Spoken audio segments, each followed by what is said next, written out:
Welcome back to MHK All Day.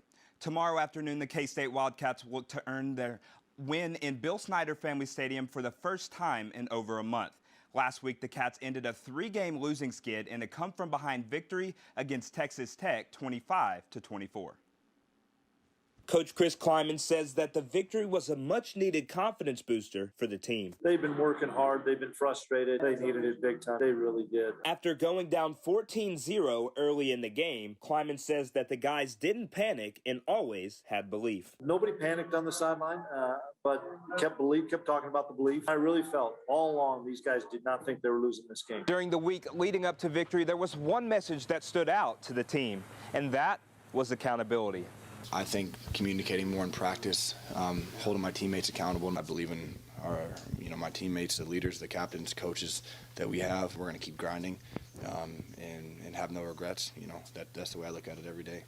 For Klieman, he understands the magnitude of the Texas Tech victory and the confidence that it brought, but he also says that it's time to move on to TCU. Confidence leads to belief, and when you have belief as a football player, if you have belief as a team, that becomes contagious, and that's what we have to continue to work on for consistency purposes. Now we have to turn the page and get ready for a really good TCU team. That's going to be a great ball game here this Saturday like it's been the last few years.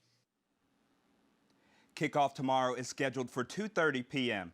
Currently sitting at 4-3, the Wildcats will look to improve their record in Big 12 conference play while chasing bowl eligibility.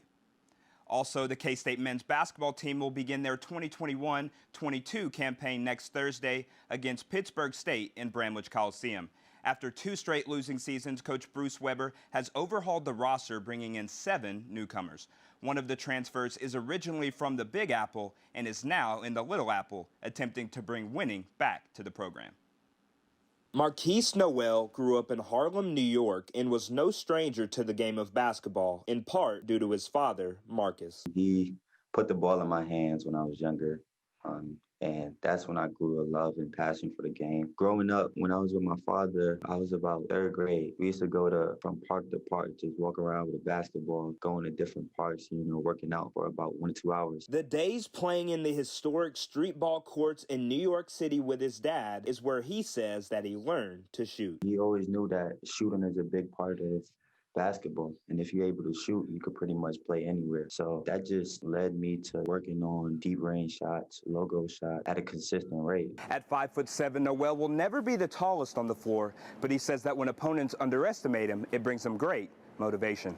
I love when people underestimate me. I love when people see my size and be like, he can't do this or that. That just gives me a flame in my heart and a chip on my shoulder that will never leave me, because whenever I step on the court, the opponents always feel like they got an advantage because they're taller. Being an underdog is like a blessing, and I love it. Despite his offensive skill, Noel says that he takes pride in his defense as well. Offense sells tickets, defense wins championships. And I've always been a firm believer in that. And I feel like being my size, I can't wait till the opponent gets to half court and run their set. So I have to, put pressure on them in a full court. For Noel, he says that getting his teammates involved is one of his favorite parts of the game. I love passing. That's an underrated skill that I have. I have a high basketball IQ, so when I'm around other good players, I know how to play with them. When y'all see us play this year, y'all gonna feel us, y'all gonna feel the energy, and y'all gonna love what we have this year. The Wildcats will also return 4 of their top 5 scorers from a year ago, led by sophomore guard Nigel Pack. Also back is senior guard Mike McGurl, who elected to use his extra year of eligibility that came along with the COVID-19 pandemic. And this football season marked the first in which the brand new Shamrock Zone was open for K-State fans, and there are imminent plans to construct several more athletic facilities. In just a few months, multiple athletics projects are set to begin, and both facilities are expected to be completed within 10 to 18 months. We're going to start on in December the volleyball and Olympic training venue, and then shortly after that, or maybe in conjunction at the same time, the indoor football facility. Those will be, collectively, those 3 are going to be about $130 million in facility construction. And last night, the K-State soccer team lost a hard-fought match against Iowa State.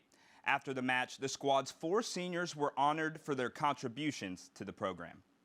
Well, that's all we have for sports this week, but stay right there because coming up next, we'll meet one of K-State's distinguished professors and learn how he is helping students connect with the Manhattan jazz scene.